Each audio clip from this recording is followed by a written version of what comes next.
Nintendo Entertainment System. Now you're playing with power. TurboGrafx 16 from NEC, the higher energy video game system. When you've got Sega Saturn, nothing else matters. Sega! Xbox Live. It's good to play together. We would like to play.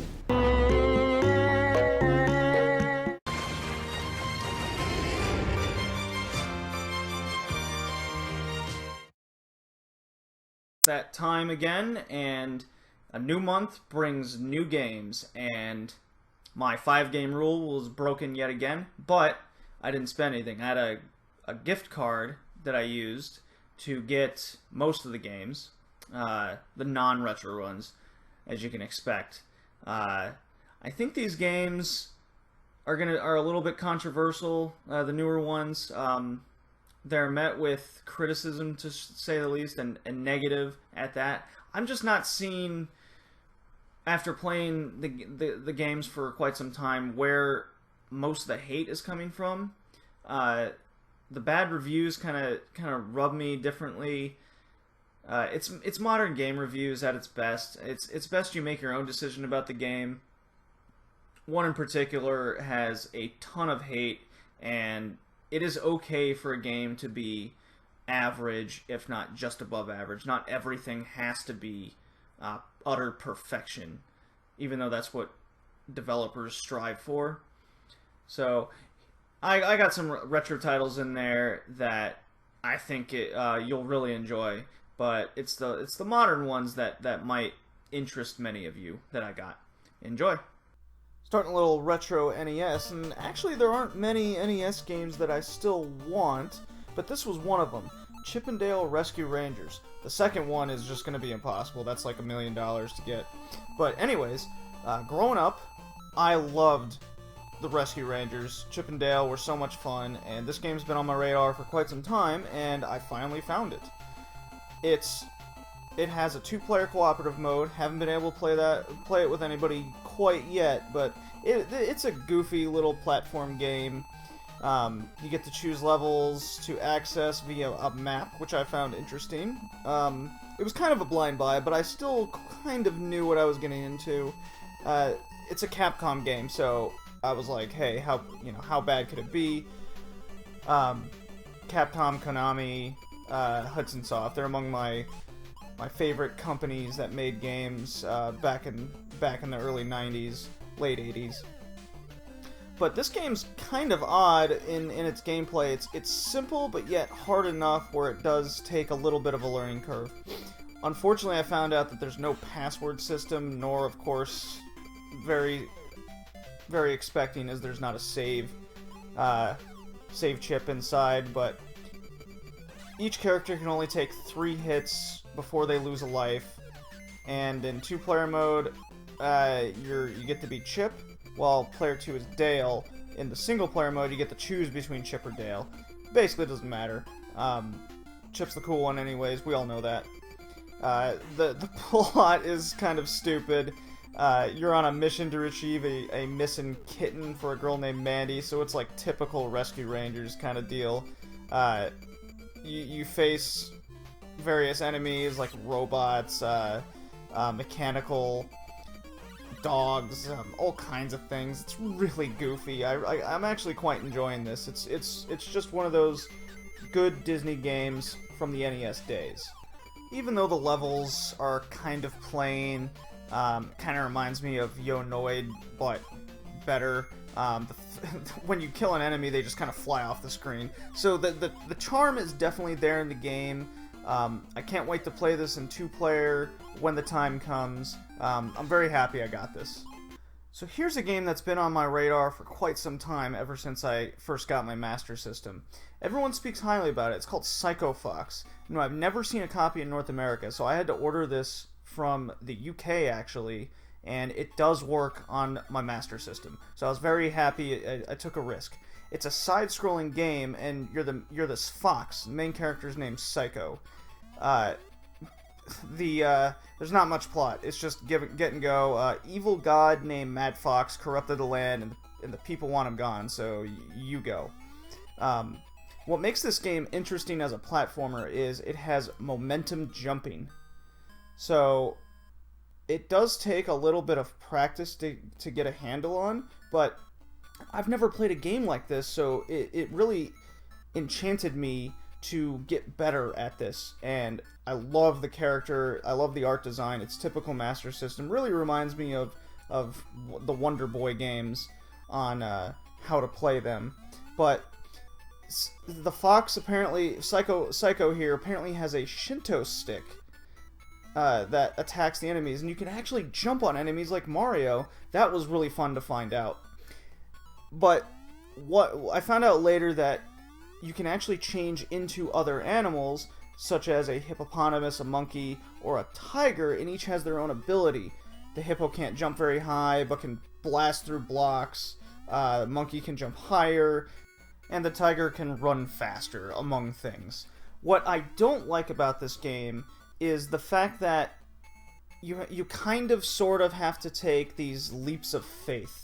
So that was not one of the high points to me.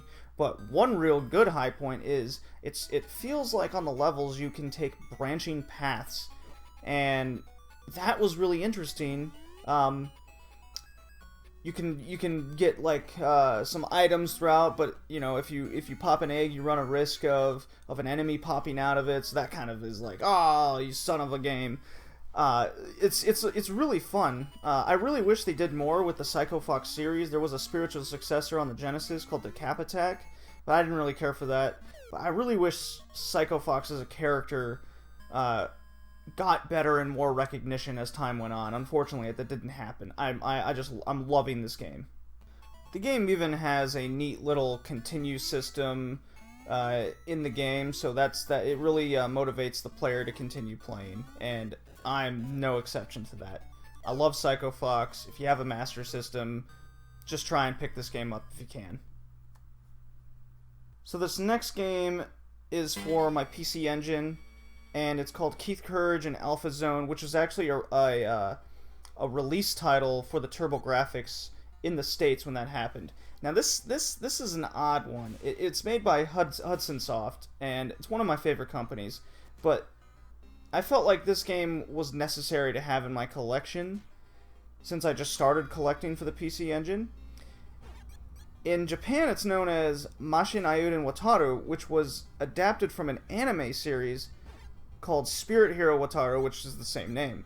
But when it came to the States, they kind of reskinned it. I guess the anime wasn't gonna, at the time, wasn't gonna resonate with it in the States as it would in Japan. But this is the Japanese version, and I think I like it more. I did demo Keith Courage, and since I'm an anime fan, the Japanese version it resonates more with me. It's got an odd story, to say the least. The world's struck by a meteor, and alien creatures have invaded it they come from another planet, and burying deep within the surface, you have to warp there in some mech suit and defeat them and various bosses. But before you get to that point, you're Wataru, and you're just in this overland, going in like random homes, getting upgrades or health and whatnot. So the main fun part of the game is when you're in this mech and just wreaking havoc in there. But the game is really simplistic. It's I'd say this is pretty average, but with the game's history, if you have a PC Engine, I think you should have this game. That being said, the game is just weird. It's two different worlds and two different games. It feels like it almost feels like the Underworld, where you're the mech, should be its own game.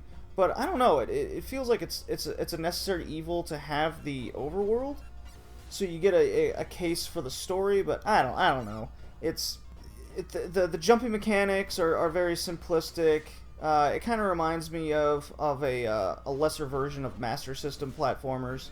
In the overworld, Keith collects coins so you can obtain bombs and whatnot, while the underworld, you have hearts, and that's where you face the bosses. And the bosses were a lot of fun, but the journey getting there just seemed like a task more than anything. So yeah, I mean it's a PC Engine game to say the least. One last thing to mention is the controller. You have to set the turbo controls in one way so you can actually jump in the game, otherwise it's just not playable. Basically, I'm happy I have the game, but it is definitely average to say the least. Well, hey, get a load of this. I have Star Fox for the SNES now, or the Super Nintendo, and this game came out in 1993, but I didn't know a single person who actually owned this game. I knew a lot of people who owned Star Fox 64 on the Nintendo 64, but everyone I knew who had a Super Nintendo didn't have this, and I'm not sure why. But the point is, it's a rail shooter, and for those who don't know, Star Fox, otherwise known as Star Wing in Europe, is one of the first three-dimensional games Nintendo ever developed. It's Nintendo's first game to use polygonal graphics. So this was actually, I mean, just what this game could do at the time was groundbreaking, even though visually it may not be the best, but for some reason it still oddly holds up to me. I'm not big into the Star Fox games until recently, so oddly enough, I actually like this. It's got a simple plot where you're the main character, Fox McCloud. Come to think of it, second main character game I got this month, where the main character is a fox. But you must defend the homeworld of Corneria against this crazy attacking force by the name of Andros. So he's like this crazy giant space monkey that you have to beat. It's pretty nuts. The controls are fairly simple.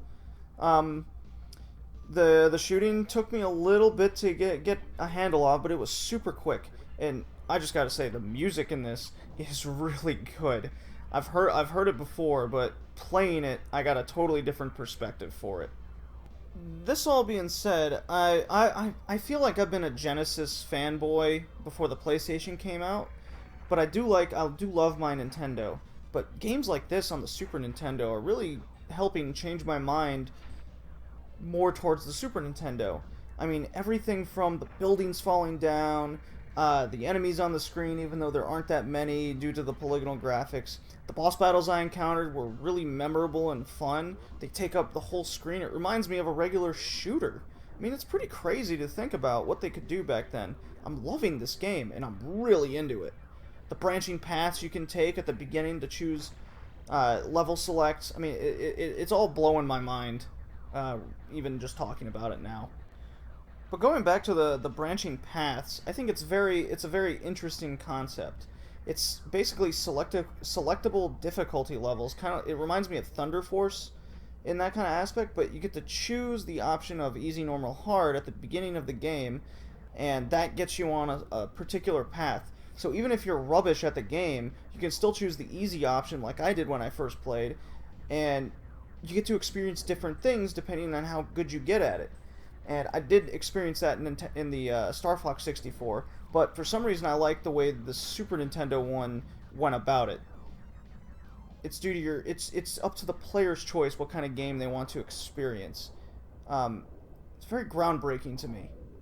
I feel the game did almost everything right thanks to Miyamoto and his choices in development. I've read a little bit about it. I mean, he could have easily had a big science fiction aspect to this game where it was just like robots fighting each other and whatnot, but he chose animals based on Japanese folklore, and you know what? This game's great. It's a must-have for a Super Nintendo collector. No doubt about that. So here's a game that I got for the Sega Saturn, and it's become a little project of mine. Yes, it's all in Japanese, and I don't understand a word that's going on, but due to the game also coming out on the Sega CD, I can kind of play along with it in English as long as I watch something, and then kind of make my own translation guide. That's my little project. But this game, of course, it's a Konami title, so I gotta have it. I love Konami. And it was actually made by Hideo Kojima, same guy who did Metal Gear Solid, and this is one of the first kind of cinematic story games that you play along with. I mean, just right off the bat, you get this opening scene where it's like this dude, basically a Terminator, and you just blow this guy away. It's already captivating. It's a cyberpunk cinematic story adventure game, and I can't put this game down. It's so entrancing. The story is interesting. The music's awesome. I mean, I can just sum this up for you right now. I mean, it's basically a mixture between aliens taking over and a virus, and it takes place in kind of a new Japan, and these Terminator-esque robots are invading. It's like Invasion of the Body Snatchers, where they're taking over humans. I mean, just look at this. Oh my God, it's crazy. It's got this kind of anime-esque visual style to it too. Now the PlayStation version is much different, but that's also only in Japanese. But the Sega Saturn version sticks to the original, and it's even got some updated graphics. Since I don't have a Sega CD, and the Sega CD version is also like $300, this was a much more feasible option to get. This is one of the greatest games arguably ever made. It's like a top 50 game, and I can totally see why. I mean, this music is captivating, and the story is so good. It plays sort of like a text adventure where you're talking to various people, discovering new things, getting clues, and there's even a short little light gun-esque battle system involved when the time comes, and you gotta kind of shoot the Terminators. It's pretty cool. But the Terminators are called Snatchers, but yeah. It's a super fun game. I'm loving the experience with it, even though it's taking a little bit more work due to I have to basically translate the game, but that's okay. Game's fun. I love it. I recommend it.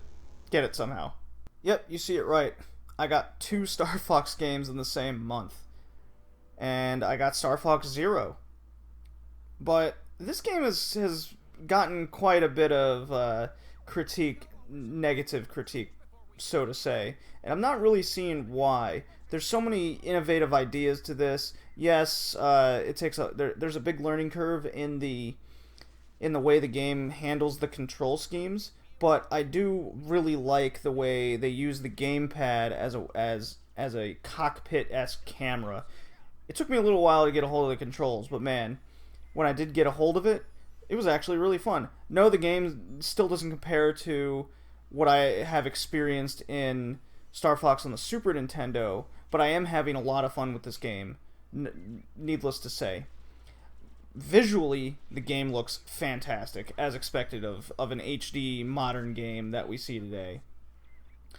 And it even has a better story than I've seen in the other games, such as Star Fox 64 and Star Fox on the Super Nintendo. But when it comes to the gameplay, it's almost too similar to Star Fox 64. But without a Star Fox game like this coming out in recent memory, I mean, honestly, it's been like 20 years since we got a good one. This one's a breath of fresh air. I don't know where all the hate's coming from. I mean, it's a Star Fox game that people have wanted a long time. I've even joined the Star Fox bandwagon on the games, and maybe it's because I didn't grow up with the Star Fox games and I'm just getting into them now, but I'm pleasantly surprised with this, and I'm very happy I got it. If you have a Wii U, I feel like even you gotta add it to your collection. I'm not a fan of this text and all the cutscenes that start off the game. The loading really isn't all that great, but luckily the visuals are there, the gameplay's there. The controls took me a little while to get used to, but I did get used to them. You can tone down the controls a bit, so yeah, get Star Fox Zero, it's fun. This is a game I have anticipated for well over a year. It's Tokyo Mirage Sessions FE, and basically it's Shin Megami Tensei cross Fire Emblem, 2 great series. Now, right off the bat, when I started playing this game, I didn't feel like it was a Shin Megami Tensei game. I felt it was a Persona game, which I am much more into. Needless to say, Atlus has knocked this game out of the park. I'm a big anime fan, and this game just screams anime. Right off the bat, you get this interesting plot developed, and then it jumps into setting the stage of the world you're in, and visually the game's fantastic. I can't speak more highly about it. It takes place in quote unquote modern day Tokyo, featuring real locations such as Shibuya, and it centers around these evil beings known as Mirages, who seek to harvest energy known as Performa, because you're all like idols or trying to be idols. At least the main characters are. So it's kind of odd. I haven't really gotten too far into the game enough where things are starting to come together, but all I know is that the basic personas that you would get are the Fire Emblem characters from the past, and they got kind of a character redesign. I'm loving it. So a few things about this game. Due to its Japanese setting and aesthetic to it, and it's a big aesthetic to say the least. Us in North America, the release retained all the Japanese voice acting with subtitles, so there's no English dub in it. But if you're an anime fan, you don't really care because you watch dub or you watch anime with subs to begin with usually, and luckily with the story and the refined battle system, the reviews of this have been very good. And needless to say, the Wii U needed a game like this, and I'm loving it. There's actually so the main core of the game is the battle system. And the Wii U gamepad displays basically a cell phone, kind of where you have an app and messages. That's really cool. But the battle system, there's a Unity system mixed in where you use your Performa in battle to defeat the monsters, and you can create new weapons for characters. You can only have 3 people in your party, so that's very interesting because usually it's 4 or 5 when you play RPGs. In this case, when you have the Fire Emblem characters joining as your AKA personas, they all have their different type of physical attacks, such as swords and arrows and elemental attacks. So just like Fire Emblem, the level up system in that is quite intricate. And then you got the Shin Megami Tensei battle system mixed in with that, so it's still like you're playing a Persona game, but with the Fire Emblem attacks. So take that the way you want. And the idol music, when that kicked, I was like, oh man, I already think I'm gonna like this game a lot, and needless to say, I do love this game. So here's a game that came out that many people have a problem with. It's Mighty Number 9, and I got the Wii U version because I felt like I wanted more games for the Wii U. And I don't know, it just feels like a Nintendo game to me. It's supposed to be a spiritual successor to Mega Man, and in a way it really is. I mean, it's made by the same guy. One horrible thing I found about this game is the loading, especially at the beginning, is horrendous. It takes so long, too long for a modern game if you ask me. But the environment is really crisp. I'm a sucker for anything cel-shaded, especially when it comes to video games. I actually like the attack system. I like the mechanics, how smooth they are. Apparently the Wii U version is known for crashing, but I save all my Wii U games on an external hard drive to begin with, and I haven't actually had that issue. I like the jumping, I like the Mega Man feel to it, I like the character, I like the boss battles that I've experienced so far. I'm having fun with it. No, it's not a hardcore AAA title, but it's only a $25 to $35 game depending on where you got it and how much it's worth. Here in Canada, it's more expensive. But man, I mean, I like it. It's simple enough where it reminds me of Mega Man Past. It's got new mechanics that I've wanted in a game for a while. I don't know where all the hate's coming from. It must be all that anticipation, everyone thinking it's a AAA title. Besides the loading times for me and the endless amounts of dialogue at the beginning, I'm enjoying the game. It's simple, it's fun. Yeah, I mean it's Mighty Number 9. Hey. So here's another game that's getting a lot of hate, and it's Square Enix's title Star Ocean: Integrity and Faithlessness. Now, I'm a big fan of the Star Ocean series, starting with the PlayStation Star Ocean: The Second Story, which I finally got a physical copy not more than a couple months ago, but I have played all of the Star Ocean games, and Star Ocean 2 and Star Ocean on the PS2 were good. I wasn't into the PS3 version, so I was really skeptical heading into the PS4, but I don't know, there was some, when I actually researched this game, and that's rare for me. But as soon as I popped it in and saw that cutscene, I was like, oh man, this is reminiscing of Star Ocean Second Story. You get these two options. You can either be on Earth difficulty or Galaxy difficulty. It's kind of cheesy if you ask me, but when I started playing this game, I was like, wow, this looks really good for an RPG on the PlayStation 4. I wasn't really into many RPGs on the PS3. I don't know, maybe it was just that generation. But games like this have resonated with me recently. And Square Enix is just knocking it out of the park with me personally. I mean, Star Ocean, I've always been a fan of the Star Ocean series, and one thing weird about this game is you're always in control of your own camera. That took a lot for me to adjust to, especially during the battle system.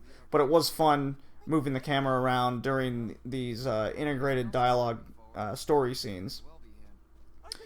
It still has the real-time battle system that Star Ocean did all the way back on the PlayStation, so it's not anything turn-based. So that's really cool. I'm liking the battle. I'm liking the battle system. I'm liking the skill upgrade system. It's more intricate than ever. Yeah, I can see it being an average RPG as the reviews have been saying it is. But as for Star Ocean, yeah, the worlds are kind of empty, but I feel like it's supposed to be that way in Star Ocean. I don't know. It still doesn't live anywhere close to Second Story, but it is a decently good RPG with some new ideas, and it still holds up, in my view, by keeping so many old Star Ocean mechanics that you feel you're entranced in their world. I'm liking the game. I think you guys should give it a chance. So those were my pickups for June. Got quite a few games, good retro games in there, new ones that a little bit controversial as you saw. But I hope you enjoyed what I had to say about them. It's just my opinion. You know, when you play them for yourself, if you do, you make your own opinion if you like it or not. Mighty Number 9 is right up there with a lot of people don't like it. I just don't really have a problem with the game. I enjoy it nonetheless. Same thing with the new Star Fox game. It's Star Fox. We've all wanted one for a while. So what if the mechanics are different? It's motion controls, and that's what Nintendo's been doing.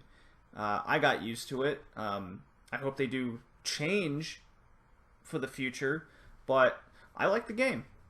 As a player, I'm dealing with what's given to me. Star Ocean is, well, it's an RPG. It's definitely average, but with the new mechanics, I'd kind of put it a little above it just for myself since I'm a big Star Ocean fan. But man, I love Psycho Fox. I am loving that game. It's really hard. I haven't beaten it yet. Hopefully I will someday. I hope you enjoyed this collection video with the pickups, and you're looking forward to what I get next month.